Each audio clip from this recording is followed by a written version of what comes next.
គ្រប់ជំរាបសួរទៅកាន់ពុកម៉ែបងប្អូនក៏ដូចជាប្រិយមិត្តដែលស្នេហាទៅនឹងវិស័យទូកងនេះហើយជាទស្សនវិជ្ជាដែលខ្ញុំចង់ឃើញមែនតើគឺមើលទៅវាស្រស់បំព្រងមែនតើណាសម្រាប់អត្តន័យនៃកីឡាឃើញថាចំណោះសវណ្ណបេការួមទាំងចំណោះខាងវិចិត្រតេជោសែនជ័យគឺសប្បាយរីមែនតើគឺថាច្រៀងលេងសើចកាក់កាយមែនតើទោះបីជាអមទូកផ្សេងគ្នាក៏ដោយហើយនេះជាអ្វីដែលខ្ញុំចង់ឃើញមែនតើក្នុងនាមខ្ញុំជាអ្នកគ្រប់គ្រងបើសិនជាអាថ្មី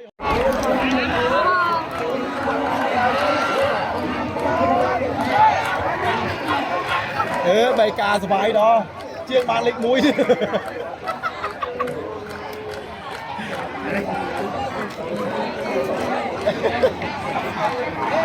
ស្ដាយបានចង់អ៊ំមួយសបាយប៉ុណ្ណា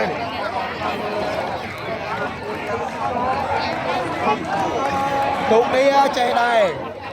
បើសិនជាអាថ្មី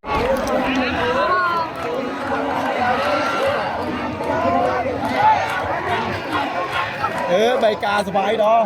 ជាងបានលេខ1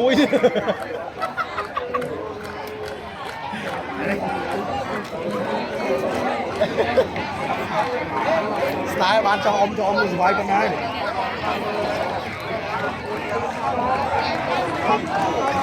ទូកនេះចេះដែរបើសិនជាអាថ្មី